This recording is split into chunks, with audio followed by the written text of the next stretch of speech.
Ladies and gentlemen, distinguished members of the Cambridge Union Society, dear friends, how is the sound going? I hope it's going through. It's a great pleasure that I have taken up your invitation to express myself in front of this association linked to the very prestigious University of Cambridge. So I know that some articles have been a bit scathing, a bit threatening, but however I'm very delighted to see that there is still in Europe men and women who really defend the freedom of expression.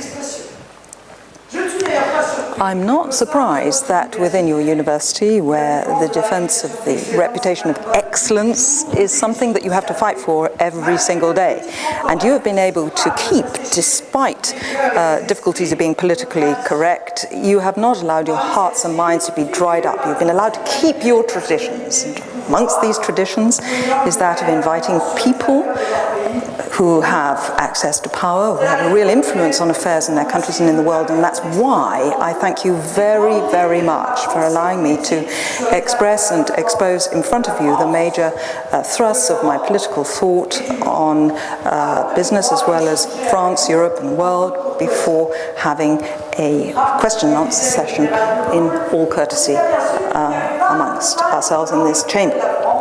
So, let's remember what General de Gaulle said. He said that there was not actually mountains between France and Britain. There was, in fact, only a canal. Now, let's go to France. So, first of all, it's a very, very deep French commitment which inspires me. And as you know, I've got the honor of directing a political grouping which has my home country and the defense of the weakest at heart, and which really underlines and underscores the defense of my compatriots and all my compatriots, whether they be actually in France, whether they be overseas, or whether they be abroad. And we very often recognize the excellence of our critical analysis and our force of visionary proposals, and that's in contrast with the failure which many governments actually stuck in the left or right political groupings of the past have not been able to cope with modern life. So for now we've had 30 years of no action, setbacks. We've just been overtaken by globalization, and I'm absolutely persuaded that France has to come back to play the game of the nations. And France has got something to say to the world, whether it be on employment, reindustrialization of the country, the equality between French speakers and French people, and land use and the dynamism of our public services. They all depend upon this. And because of our national history, it's of course the state which must be the spearhead of a rearmament of France. It must be a strong state. It must be a sovereign peoples. You know, the emergence of this French nation over the centuries is categorized by the determined role that has been played by the state. It's a strong state that's been able to unify the nation, been able to contain feudalisms and things to do with community groupings. It's been able to delete clannish groupings. It's been able to develop our territory, our landscape, and offer progressively, bit by bit, education, care, security, and public services of quality to each and every one. I'm known in France for speaking rather fast. But I am very, very attached to my country. France needs to have a strong state in order to ensure rearmament faced with globalization that is drowning us out. As far as the European Union is concerned, it's failing, and it's being very stubborn, following the wrong direction. And the European Union covers a region of the globe which is too small, and it's the state which is able to support the lively forces of our country in order to be, as I said, the spearhead for reindustrialization and for standing up to be counted all over again. So, the European Union, and I'm going to come back to that, we need to have the capacity of being competitive. We need to be able to undertake our own battles. The European Union is, of course, one of the causes of our weakened state. European treaties imposed since the Treaty of Maastricht have imposed the dogma of competition, free competition. and free and honest competition. But that, by its ideology, has stopped state aid to our companies, as well as all form of protection on the internal borders of the European Union, as well as the external borders. In short, any form of economical patriotism. And that is the opposite of the national project which we represent. The strong state is a free state, and the constitution has to be the supreme standard, and the integrality of French law has to conform itself to this constitution, this supreme constitution, and it must maintain its superiority to international treaties. So the strong nation state must, of course, defend and make sure that republican values be respected, has to defend a secular state, has to establish the principle of equality and of meritocracy, has to banish any practices of positive discrimination in all the sectors of society. And here I would like to install a new deal as far as immigration is concerned. So this new deal is something which I will now outline. We know full well it's been used by the great powers, money and managers to push down salaries, push down the social rights of workers, whether they be French or workers throughout Europe. Immigration represents an important cost for France and is evaluated at more than 70 billion euros per annum by the economist Yves-Marie Lala. Non-controlled immigration is a source of great tension in a republic which can no longer assimilate the new French people that keep coming in. They land up in ghettos, in interethnic conflicts, they make demands and claims for their particular grouping, and they are the cause of religious political provocation, and they are direct consequences of a massive immigration which puts into the shade our national identity and brings with it an increase more and more visible of a radical Islam with all its claims and demands. It's poison. This community clannishness is poison against the national cohesion and against security, which are the very first of our French freedoms. So, I think that means, and that is the reason for law and civilization taking a back seat in France. A strong state must be the spearhead for reindustrialization of France by setting up reasonable protection on the borders faced with unfair international competition. We need a strategy for economic development in overseas territories. We need the creation of a French equivalent of the Small Business Act, in inverted commas, giving to the small and medium-sized industries in France a priority of access to the local public markets. A strong state must reinstate public services, must fight fraud, must make sure that the abuse of the position of power is not happening within our borders. And this is the only way to be able to reinstate and rein in the worlds of finance and speculation by the legal separation of the savings banks and investment banks. The very, very strong lobby of the investment banks, such as Goldman Sachs, influences much more the political decisions and encourages practices of corruption and in conflict of interest. And this phenomenon was born in the United States and in the United Kingdom. And we in France are not spared this influence. Neither socialists nor ultra-liberals have a patriotic project. Each and everyone needs to have its freedom, and each and everyone has to find their proper niche and their proper place. So our project is not at all isolation. On contrast, it is to come back to that world game of the nations, coming out of this isolation of a European Union which has isolated itself in the world by its dogmatic politics and which has progressively cut us off from growth and innovation. So let's move to Europe now.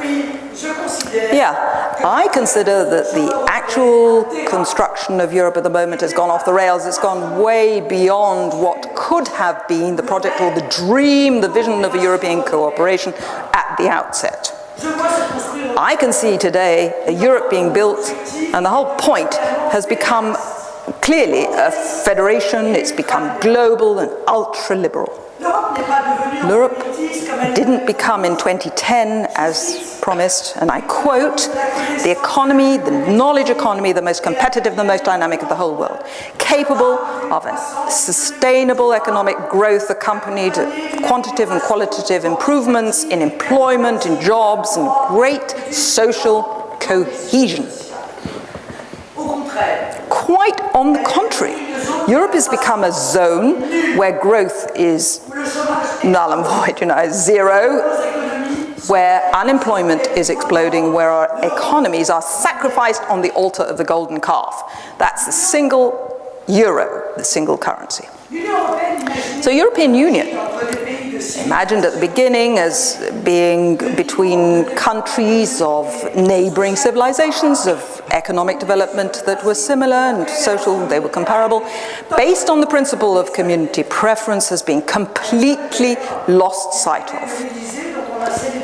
So there's a treaty of the Élysée. We celebrated that anniversary recently, and it was based on cooperation and not on ambition, and that was between France and Germany, and that would be very worthwhile studying.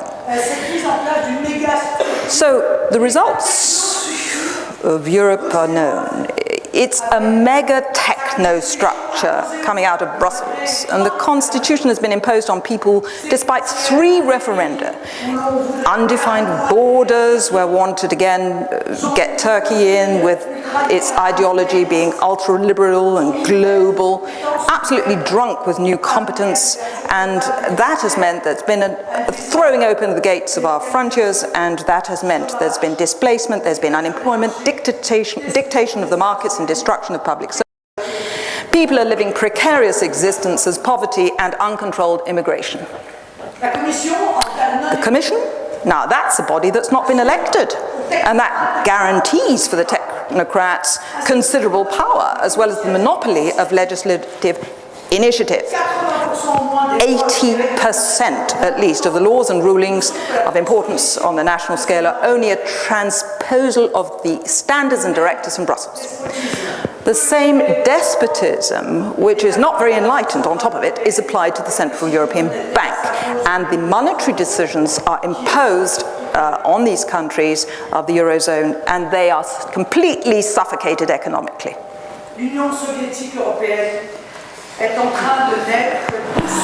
The European Soviet Union has actually completely failed.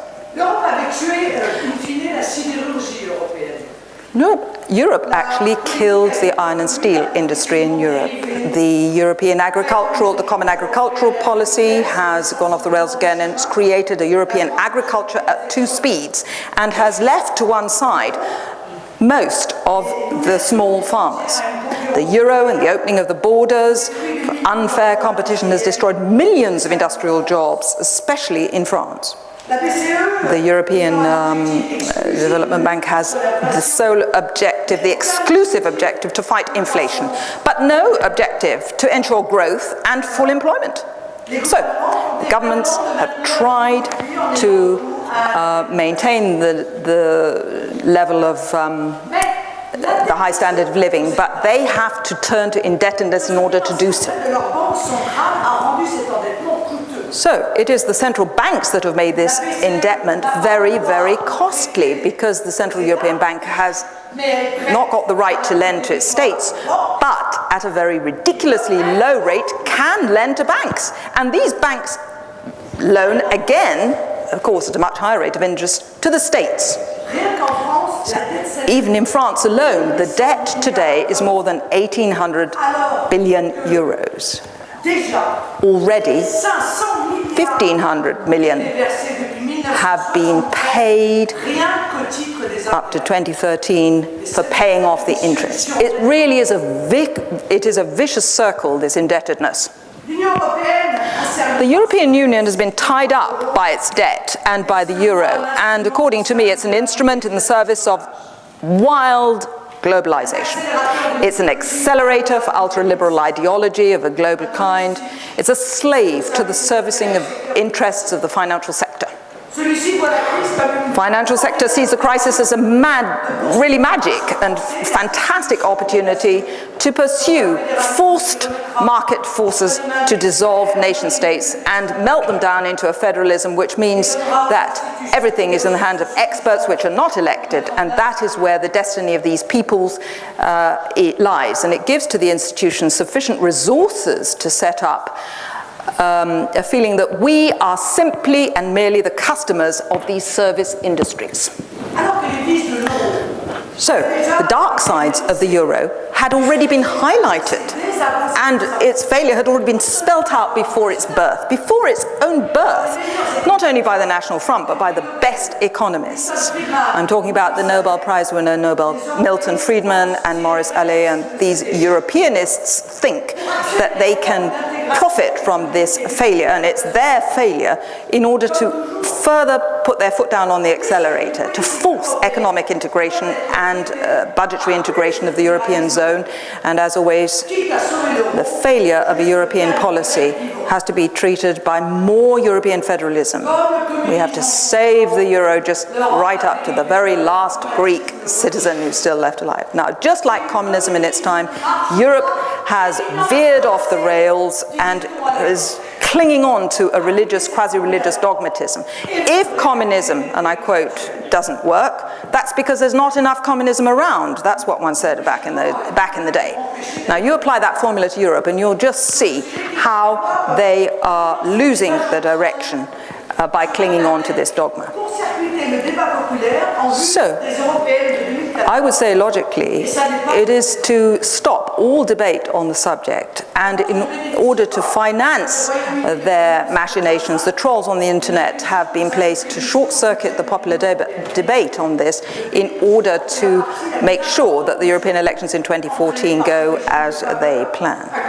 Now, France doesn't benefit, as the United Kingdom, since 1985, of a reduction of its contribution to the EU budget. It's a country that has to bear the brunt of paying for the advantages, the favourable situation that the UK has. So France is penalised by the total openness and not uncontrolled borders, and that has been set up by the Schengen agreements. That's why I'm militating so that France progressively prepares to leave these partnerships, these European partnerships, and come back to national currencies in order to make sure there be a competitive devaluation. So, renegotiation treaties, I think that is important, because we need that for the current European construction. One has to really set the foundations for a Europe that respects the peoples, the sovereignty of the peoples, national identities, languages and cultures, and be really at the service of people by practical activity. For France, one has to make sure that the borders are controlled. It should be within the Association of Free States, European states, sharing the same vision and the same interest on subjects such as immigration or rules governing trade and the circulation of capital. Another Europe is possible. A Europe based on realities and on reason. Europe of big, innovative Euro projects at the service of people, to build and have voluntary partnerships, as has been the case for the projects such as Ariane or Airbus. They were decided outside the European Union institutions. So, we will bring back to their proper place useful European corporations, whether it be projects where everyone gets together, but we are going to get out from under the aegis of bureaucracy, which from Brussels and Frankfurt claims to govern all the aspects of political, financial, economic, social and cultural life of 450 million Europeans.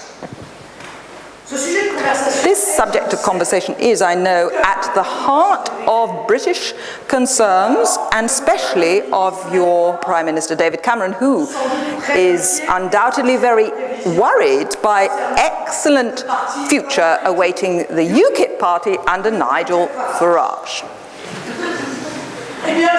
So I say that as well myself. Only the people, by referendum, will be able to take decisions on such important issues. Last but not least, I'm coming now to the international arena. So, very far from becoming a peaceful world village where everybody lives in peace, there are many decades after terrible, terrible wars has pulled our world apart. The world is in instability, and the decade of the 90s, leading up to the end of history, has actually nursed some elites with illusions on the possible eternal peace and the comfort, cocooned comfort in a society of overconsumption. Apart from the world economic crisis, you can see that we are not witnessing the shock of civilizations as envisaged by Samuel Huntington, but the global control of an organized and warlike anarchy, no less. It's in order to avoid this, with others in the world, that I would like to reinstate the foreign policy of France, and find our influence being a factor of peace and contributing peace to the world. These last decades, all the governments, one after the other, have contributed to the European direction and have actually de-instated France on its European and world stage. Their politics have put in peril our balance, our internal balance and our external security, and has very seriously compromised our freedoms. Our rank has been considerably lowered. Now, our political adversaries have based their action on a historical nonsense. They have decreed, because imprisoned as they are in their global ideology, that history brings us towards a globalized world without states, in which universally we all submit and kowtow to the American Western model. That's a mistake, and their mistake is the reason for our weakness. From Asia to Latin America, going through the Muslim world, a new world is emerging based on the affirmation of these individual identities and national sovereignties. The pendulum is going towards Asia in particular, and that announces the end of the domination of the West on the world scene. Consequently, I think that our foreign policy must be rediscovered, refounded, and the keys of this refounding must be found within our historical principles, our historical fundamentals, in the constant geopolitical gifts that has been bestowed upon France. Three key words are the basis of our power throughout the centuries: sovereignty, balance, and world. France is a sovereign power. France as a power to bring balance to the world, and France as a world power. Now, our governments have done the opposite. They have steered France away from its great world politics in order to limit it to the simple, limited European horizon. Very small Europe and Brussels. They have aligned France on United States instead of strengthening its role of being a counterweight and a balance between empires. Our leaders have sacrificed our sovereignty in order to try and make us blend into a European empire without any identity whatsoever. Now, the world that is ahead of us is a world that we are preparing under the peril of world wars. Wars of great importance. First of all, because the United States doesn't accept at all that they're going to lose its hold on history faced with China and Russia, and confronted with the risk of an economic collapse following the loss of status of its reserve currency, the dollar, maybe they would even be tempted to resort to war to get out of that. Furthermore, it is absolutely crystal clear that strategic resources are limited, whether it be energy, minerals, whether it be food. It is going to increase competition between the emerging giants such as India and China in particular. So the deregulation of all the imperialisms, whether they be American, Islamist, or whether they be Chinese, you know, there's lots coming up on the world scene in the future. And in this context, once more, within its historical context, France will be led to play a role that will be exceptional. France will in fact be able to prevent such perils by finding its vocation again of being that power that brings about a balance in the world. My defense of another foreign policy is a project of power for France and peace for the world. We want to rebase the influence of France in the world on its capacity to bring peace and to prevent conflicts of tomorrow. But that is not going to be possible. Absolutely impossible if we do not restore the credibility of our tools of power. There are two: diplomacy and military power. Think of Louis XIV. He had engraved on one of his cannons, Ultima ratio regum, which means the last argument of kings is this cannon. So, I believe that no war is inevitable. It all depends on each of us, because if war were to break out in a Euro-Atlantic context, we'd be the very first targets and the most vulnerable, the French coastline. France can have a different future than melting down into a Euro-Atlantic bloc on the world stage. I believe in the birth of a Europe of sovereign nations, of free peoples based on cooperation in the necessary areas. I think we should get out of the integrated North Atlantic Alliance, that is NATO, and I would make an offer to Russia for a strategic alliance because of a military and an energy partnership would be important. We need to refuse invasions and we need to cling on to international law, and I think it's possible to associate Russia and even Switzerland with this. Now, what about development of Africa? Africa is today just left to the emerging nations such as China, India, Brazil, and even Russia.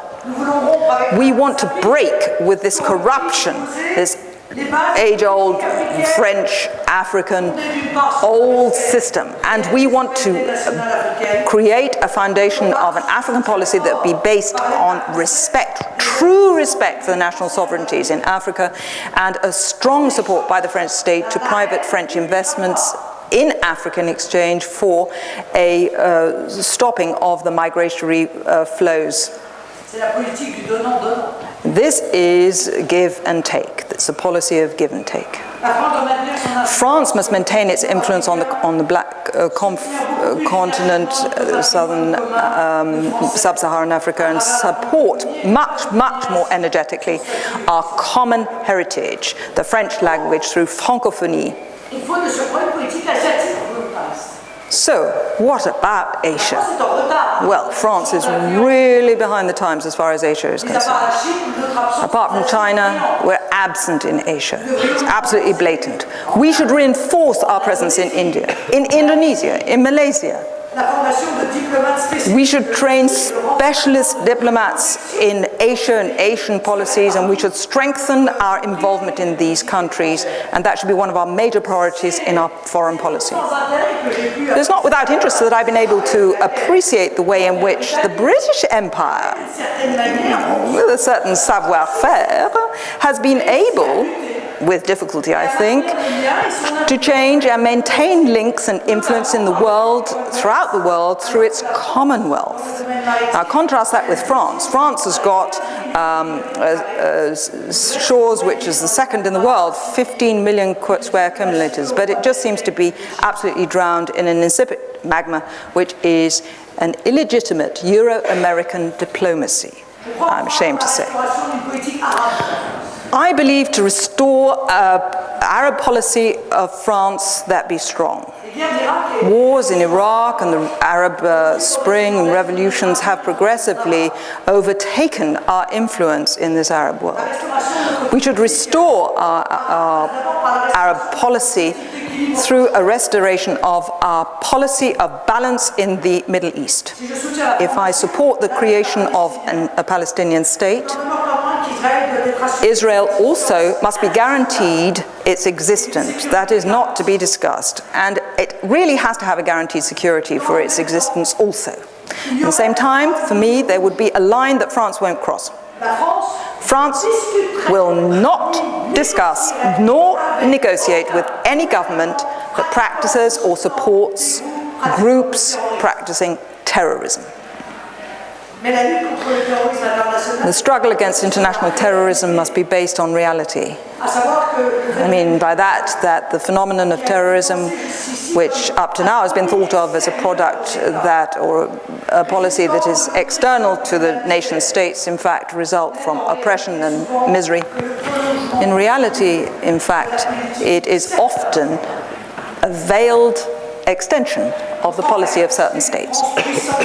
I think capacity of a strong France, a balanced France, France that brings mediation.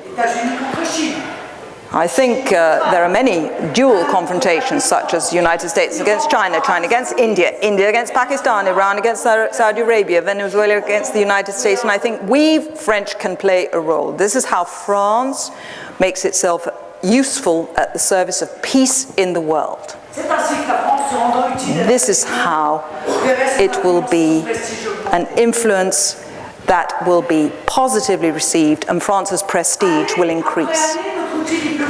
Year after year, our diplomacy has been seriously damaged by this notion of the whole of Europe and the erosion of France's budgets and European budgets. And I would aspire to setting up once again, through training in diplomacy, a diplomacy of action that be capable of better anticipating geopolitical crises and influencing their fallout in the sense of national interests and the interests of our European partners, including our neighbours and friends in Britain. Another important fundamental point, faced with the international disorder that we have, apart from the monetary crisis, which I've already mentioned, is because of international exchanges, and for which I think there is a solution, an alternative solution, with the Charte de la Havane. That was dropped in 1948, the Havana Charter, and that has been replaced by the World Trade Organization. The Charter of Havana was totally opposed to the principles of free trade that the World Trade Organization currently is spreading about the world, and it proposed an approach that was so different from the current conceptions of international trade, of development of each country, which was based on cooperation, and it was not based upon competition. So politics is the art of the possible. So this break with the past is not only desirable, it's possible, because I'm not the only one to be expounding it and hoping for it. Other political personalities, first-class politicians and other political movements hope and long for it, and it's with them that I hope we would be able to reconstruct and rebuild a better future. To conclude, I think it's correct what I've tried to defend. It's not only for the good of France, but also for the good of the whole of Europe and for a more serene world, that I would quote William Blake. Everything in which it's possible to believe is a mirror of truth. Thank you very much.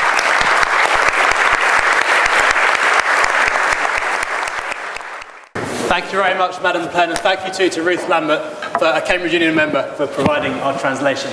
As I said earlier, Madam Le Pen will be happy to take questions. If you're in here and you've got a question, please make for a microphone to reach you, state your name and your college before speaking. If you are in one of our overflow rooms around the building, there is a steward in your room with a high-vis jacket who will be able to send a question to me via my phone. So please do ask them if you'd like to get a question to Madam Le Pen, and we'll hopefully be able to do that. First, any questions in here? Je fais consécutive. Je fais consécutive. I'm in Cumberland, Sydney, Sussex College. You consider the European Union as a zone of an area of zero growth and lots of unemployment, but there are actually a lot of, especially small countries in Scandinavia and Central Europe, who do very well, which have even the euro, have low unemployment and actually a quite high GDP per capita. So isn't it actually the problem of France and not the problem caused by the European Union?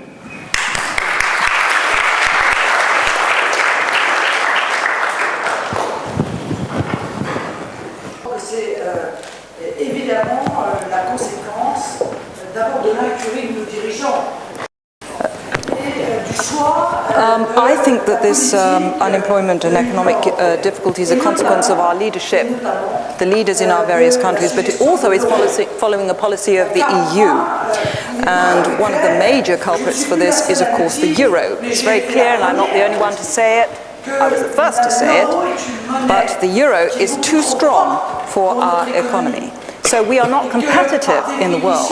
We create, therefore, lots of delocalization and people moving country. We cause a lot of small businesses to close.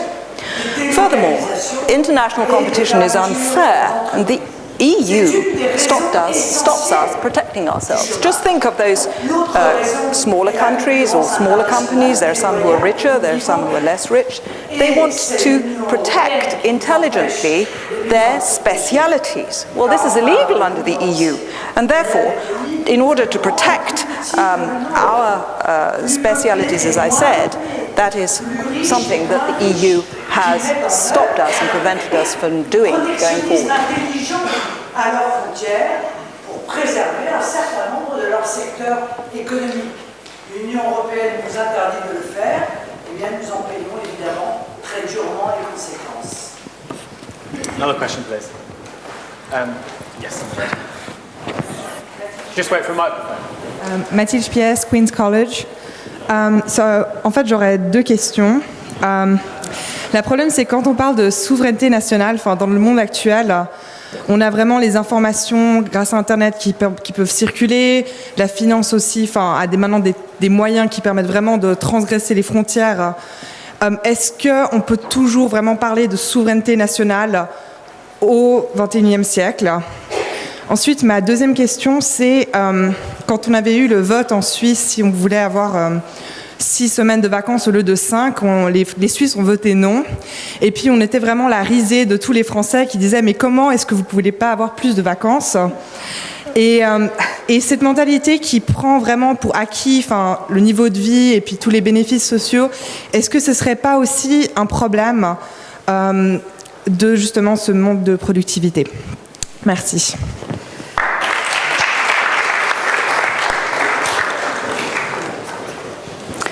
So, sorry, I didn't get your name. I can't hear. Anyway, I'm from Queen's College. I've got two questions, because I don't have ears. As far as national sovereignty is concerned, there are many alternative thrusts. Of course, the finances are crossing borders. Can we now talk about national sovereignties, as you have mentioned, in the 21st century? That is my first question. The second question is that in Switzerland, we voted on 6 weeks holiday, like the French, but we decided no, we would stick with 5. You know, the French want they seem to want everything. They want the standards of living to be high, but you know, maybe our planet can't afford it, and maybe we can't all be the same.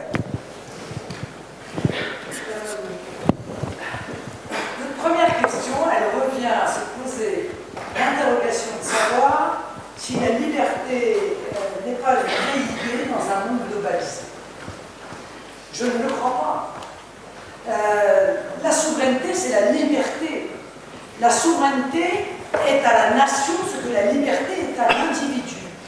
Est-ce que les peuples ont encore le droit de décider de leur propre avenir, ou est-ce qu'ils doivent se voir imposer des règles, des lois, des normes par une structure supranationale ou par une sorte de totalitarisme extérieur que serait la loi du commerce?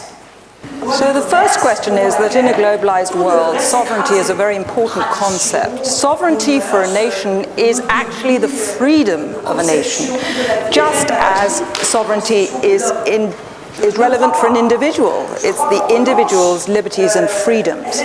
We are under the totalitarian dictates of laws and standards. In fact, we're bending down to the laws of the market, to trade. We are all crushed. We are all squashed. What is squashed? It's our tradition. It's our habit. The very conception of mankind is being crushed and squashed. Our sovereignty is being endangered. I want to defend our sovereignty. As far as the second question is concerned, yeah, we French were always considered rather lazy. You know, we just always want our benefits and our comfy life. But to be fair, In France, most people have two jobs.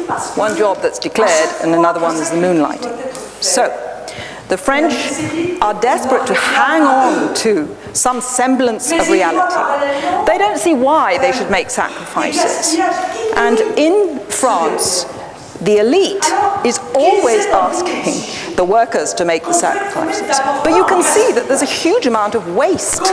And so if one were to avoid the waste, then you wouldn't really need to make all the sacrifices. And really charity begins at home. And that is why France has had enough of taking on the misery of the world, because there's enough misery in France itself at the moment. If we come, however, to a very clear view of avoiding waste and then asking the question as whether it's necessary to make sacrifices, would the average Frenchman have to work more? Would the average Frenchman have to see a reduction in salary and their benefits? Would they have to submit to such crushing taxes? In France, 50 billion euros are paid in interest annually to the banks. It probably thinks, the Frenchman, the system is actually upside down and standing on its head. Prepared to make sacrifices, yes, but we need a policy of common sense. We need a policy for the common good, and then we will see whether the sacrifices would be necessary. Je suis parfaitement d'accord avec eux. Alors des sacrifices, oui, mais d'abord revenir les pieds sur terre, d'abord remettre une politique de bon sens, et après on verra si ces sacrifices sont toujours nécessaires. I think we'll take one more question in here and then we'll take a couple from elsewhere in the building. Yeah, one down there, please. We'll take some more from in here after. Madame Le Pen, merci beaucoup pour être venue cet après-midi. Je voulais demander où est-ce que vous voyez la France en 30 ans et qu'est-ce que vous pensez sont les trois plus grandes priorités pour achever cette position. And my name is Courtney Gill, Trinity College. And in English, I just asked where she sees France in 30 years and also what the three biggest priorities to get there are.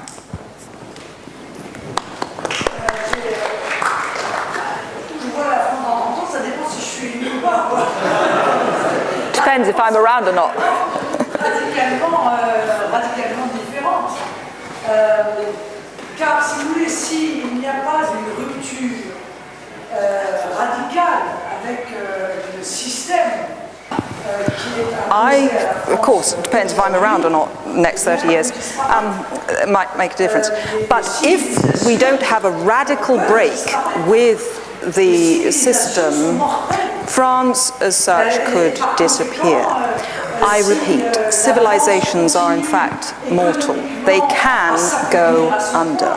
And if France continues on its economic path that's on the way down, if it loses all its know-how, all its savoir-faire, if it loses its excellence, if immigration sucks in so many people from outside because of the lure of its excellent social services, the population in France will be diluted. The identity will absolutely disappear.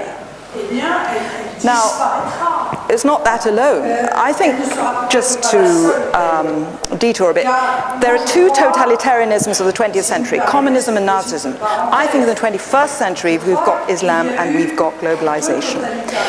Listen up, because the first totalitarianism of religion dominating the laws of a country and the population's will, that is very dangerous. The second one, whereby we are all under the thumb of the world trade and the markets, the traditions and the wills of the people are crushed and they have no freedoms to create a future.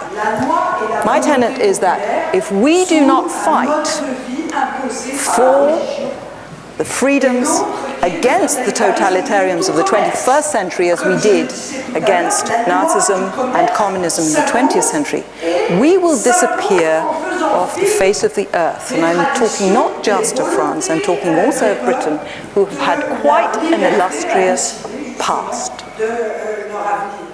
Eh bien, si nous ne combattons pas ces deux totalitarismes au XXIe siècle, comme nous avons combattu les deux totalitarismes au XXe, eh bien, nous risquons de disparaître en tant que peuple libre. Et je crois, en parlant pour passage brillant. Thank you. We'll take a question from one of our overflow rooms now. This is from Alice Housset at Newnham College, who says, do you genuinely believe the Front National really will govern France while it is still linked with the Le Pen family and alleged racism in a country where immigrants have brought so much dynamism?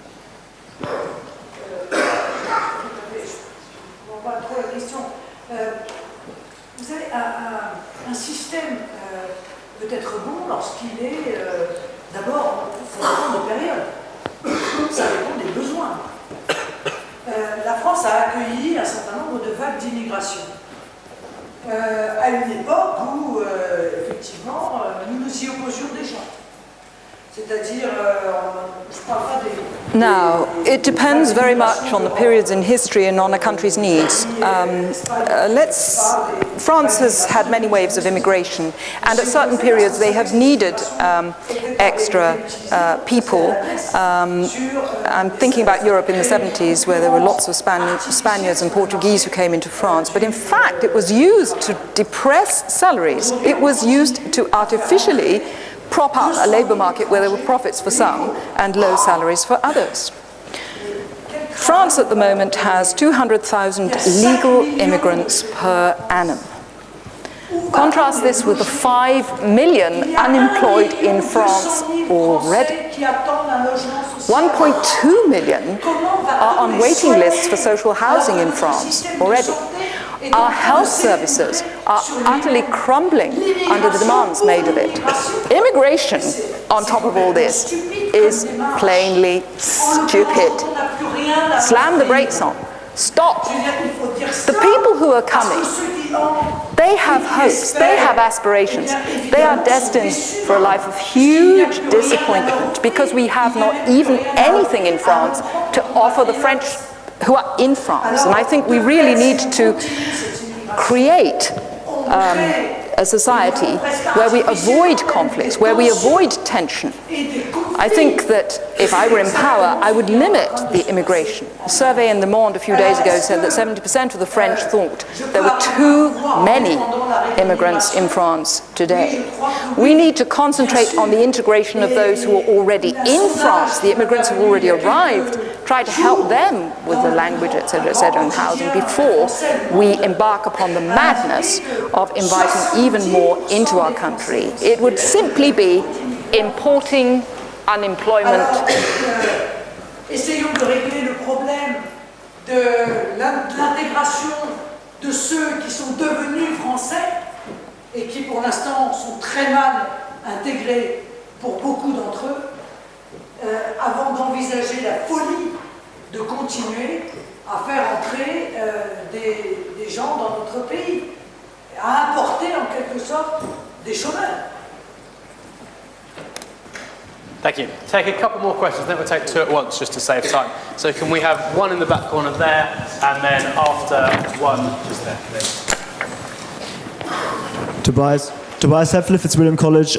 You said at the beginning you'd outline your political programme, and you've been ranting a lot about the European Union, how that's shit, how European integration is shit, how economic policies would all be to the disadvantage of France. And I've heard rather little about what you're actually going to do, other than some rather random rhetoric about France grandeur and France excellence that remind me a lot of like colonial rhetoric from the 50s.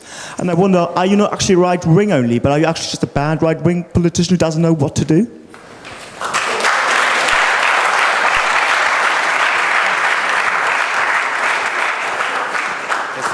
Take 2 at once, okay. Yeah. No. So take the one over there as well, and then we'll do both at once, if that's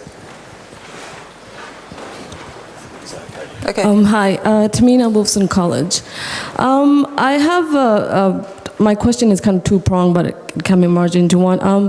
You mentioned it was very difficult to sort of find or agree with anything you were saying, and I think after much struggle, I think I've managed to agree with you a little bit on your discontents with the globalization, the contemporary globalization. But I think I have to remind you that there's a little bit of history this globalization, it's called colonialization. And your country, France, has been a big player in that. And I would like to know, and this is the first part of my question, is that what are your views on that? Because that kind of globalization was one-sided, where a particular country benefited and the other did not. And I think you know which side I'm talking about. So there was exchange of trade, there exchange of resources, but one-sided, one-directional. And so not, I would assume that you would like that kind of globalization, but in today's world, it has become much more level playing. And Could you come to your question, please? yes, I'm coming to that. And it doesn't always work out for the developing world, but it is better than the one we had before, and there's a lot we can work on that. Which brings me to my second question, is on, you mentioned you will work towards curtailing immigration, particularly you mentioned black Africans, but given France's involvement in Africa and other countries back to colonial history, I mean, surely you would assume that some people will follow you back because of your historical link. Right? Because in this country and all the other countries, it is... Just get to your question. Yeah. I mean, my question is that because, I mean, you can see that relationship between the Franco-African countries and France as... There's lots of hands up. People want to ask questions. Okay. And so if you could broadly speak about what are your views on and why you feel that way, that you have to curtail immigration from former colonial countries, and particularly you mentioned radical Islam, being... I promise a few seconds. Yeah. Because, I you've said... I think the questions come to me. So. Okay. Thank you. Thanks. Sorry, there's just so many hands up that I want to get around as many people as we can. Oui, bon, je vais essayer de répondre à tout ça. Pour votre question, si vous voulez, on se voit après, on se prend 8 heures pour que je puisse vous exposer l'intégralité du programme. Mais pour essayer de résumer, je ne sais pas si ça va vous faire bien plaisir, mais pour essayer de résumer la position... if we had 8 hours, maybe I could tell you about our program. There is a website that I mentioned later, www.le National, that you could look up our program. I think that our economic vision is a very de Gaulle kind of Gaullist vision of France, and I think we should set up in our metropolis the boundaries. We should be able to be free to define our own strategies. We should be able to intervene when we defend the interests of France. And here I'm coming to a very important point. I think an example of a strategy would be food security for the country. I think this is a condition that is vital for actual survival, and I think it has been struck off our strategic agenda because of unfair competition. Another example is strategy of energy. A country should be able to secure its own energy. It is a very important strategy. Of course, these things have been squashed and quashed because of free trade. I believe very firmly in entrepreneurs. I believe in enterprise. I think entrepreneurs need a very positive environment created by government, but not one that is under the thumb of a certain currency. One nation needs one currency, and it needs to be in that circle that the entrepreneurship thrives. They must be able to protect their health and safety, protect their entrepreneurs, protect their factories. We ought to stop trying to be smart and pursuing a strategy that in fact reduces many workers to slaves or unemployed, because we're always pursuing the best competitive advantage. In Bangladesh, $50 a month. Do you think that's livable? Do you think any European country can have products that can compete with stuff coming out of Bangladesh at $50 a month? Do we want this? If we are smart, I think we ought to protect the standards of health and safety that we have adopted in our countries, and we ought to hold this up and aspire to these kind of things throughout the world, and developing countries can develop themselves. We should not be squashing and crushing them down and even looking further afield for cheaper and ever cheaper labor. As far as globalization is concerned, I don't link it to colonization.